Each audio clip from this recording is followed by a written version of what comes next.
Hi everyone. So today I wanted to talk about the recent vegan lawsuit against Burger King and talk about what this means for the activist community, what it means for effective vegan advocacy, and why as vegan activists we are sort of missing the mark when we talk about ethical consumerism versus supply and demand economics. So recently Burger King was sued by a vegan man named Philip Williams. His issue with Burger King was that there's a lack of transparency in saying that the Impossible Whopper at Burger King, the plant-based option, is cooked on the same grill as the regular beef patties, burgers, etc. So Philip Williams is saying that Burger King did not fully disclose that fact, and he was never given an option to have the Impossible Whopper be made and prepared on a separate grill as the beef burger. So according to the New York Times, Mr. Williams, who practices a strict vegan diet, bought an Impossible Whopper at a drive-thru in Atlanta in August or around that time, according to court documents. The complaint said that he was duped by Burger King's deceptive practices into eating a meat-free Whopper patty that was in fact covered in meat byproducts, though it did not specify how he came to know that this was the case. So today I'm going to answer the question of whether or not it's vegan to buy vegan items or plant-based items at a non-vegan establishment where cross-contamination does occur. So before I do that though, I'd like to give a quick disclaimer that I'm going to be talking about Burger King and the Impossible Whopper, but whatever I say applies to all vegan items, plant-based items at different vegan establishments. So the reason why I say that is because there's a lot of contention over whether or not the Impossible Burger is actually vegan or not. So whatever I say applies in general, but I'm going to be talking about the Impossible Whopper and Burger King. So just for on the same page, I am going to be referring to the definition of veganism as set by the Vegan Society. So veganism is a way of living which seeks to exclude as far as possible and practicable all forms of exploitation of and cruelty to animals for food, clothing, and any other purpose. So essentially, vegans believe that if we don't need to buy items that cause unnecessary harm and suffering to innocent sentient beings, then why should we? Buying non-vegan products at different establishments increases the demand for that non-vegan product, which in turn harms animals. So logically, if we play the supply and demand economics game, boycotting non-vegan establishments will cause profits to decline, and when more and more people engage in boycotting these establishments and companies, these companies will ultimately be unprofitable and will be forced to shut down. And on paper, it really looks like that a consumerist approach is working. According to USA Today, Wisconsin, the nation's second largest milk producer with 8,304 farms, had 634 fewer dairy farms in October than a year ago, data show.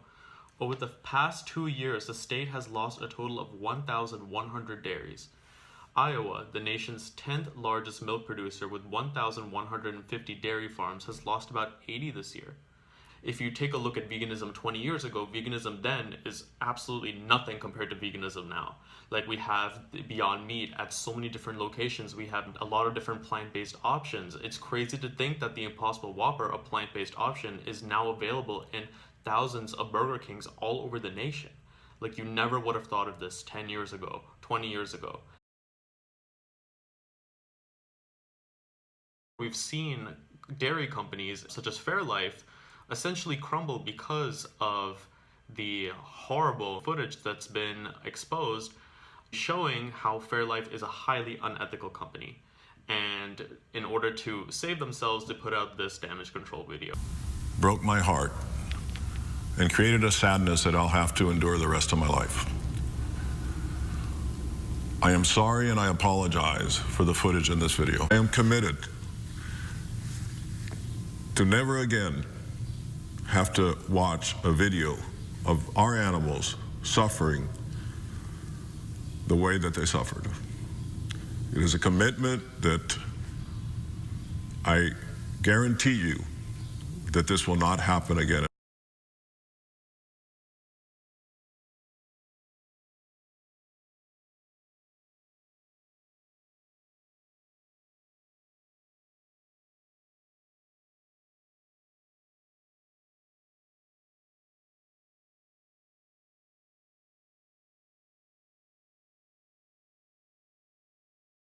So if we take a look at this consumerist approach, veganism is essentially buying more vegan items to increase the demand for vegan items and boycotting non-vegan items to lower the demand for non-vegan items and cause the industries to be unprofitable and thus collapse. So let's take the situation where we are at Burger King and we are buying the plant-based Impossible Whopper, but it's cooked on the same grill as the beef patty. So there is natural cross-contamination that occurs. So is that truly vegan? So if we take a look at it through supply and demand, when you buy an Impossible Whopper, you're only increasing the demand for the Impossible Whopper and not increasing the demand for the beef patty. Any cross-contamination that occurs isn't caused by increasing demand for the non-vegan item. It's not by supply and demand economics, but rather just expected cross-contamination that occurs when you make a non-vegan item and a vegan item or plant-based item right next to each other. Like there is going to be natural cross-contamination that occurs. If we look at effective vegan advocacy and reaching as many non-vegans as possible, how is this lawsuit helping the vegan cause? So an article put out by PETA says that we discourage vegans from grilling waiters at restaurants about micro-ingredients in vegetarian food, a tiny bit of dairy product in the bun of a veggie burger. Doing so makes being vegan seem difficult and dogmatic to your friends and to restaurant staff, thus discouraging them from going vegan themselves, which really hurts animals. And we urge vegans not to insist that their food be cooked on equipment separate from that used to cook meat. Doing so doesn't help any additional animals, and it only makes restaurants less inclined to offer vegan choices, which again hurts animals. If you're so worried about cross-contamination, then why would you willingly go to a fast food restaurant and order a vegan item in a non-vegan restaurant?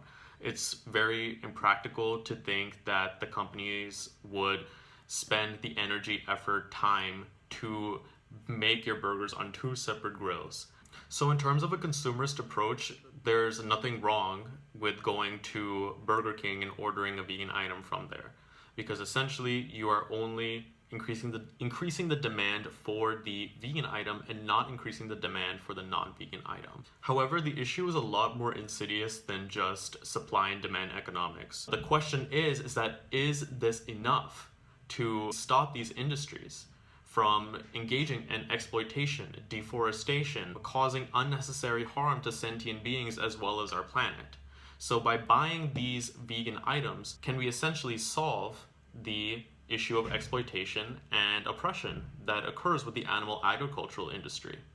Because even buying a vegan item from an unethical company still helps the unethical company. The vegan item is only just one stream of revenue for this unethical company.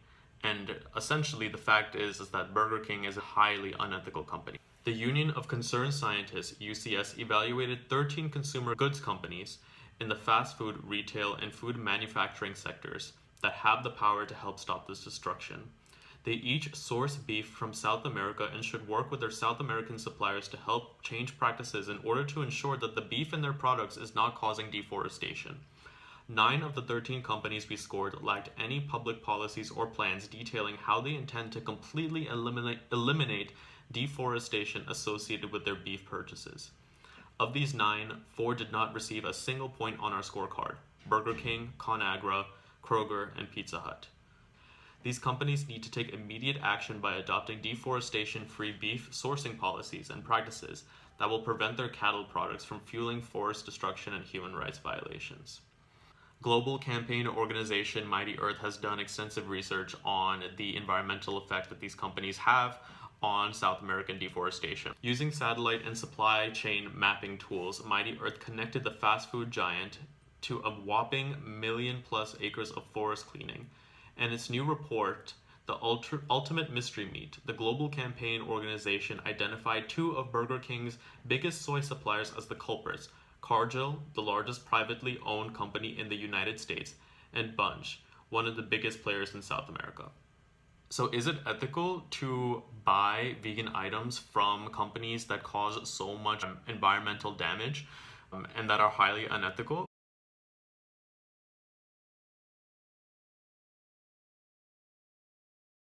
Buying the Impossible Burger, although it is plant-based, is still supporting a highly unethical company which is causing so much damage to our planet.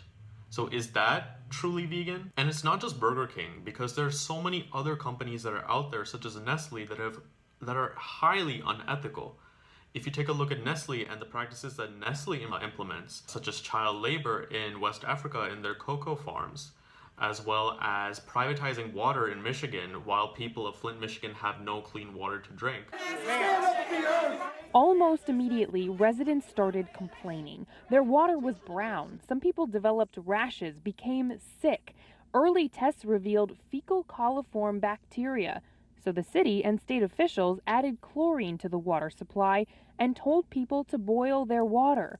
Both mistakes which can actually increase the level of lead. I built this place with my tax money. At city meetings, residents were repeatedly told the water was safe. So as vegans, and not just vegans, but everybody in general needs to consider ethical consumerism and think about the industries that they support, because our responsibility does not stop at the ingredient list.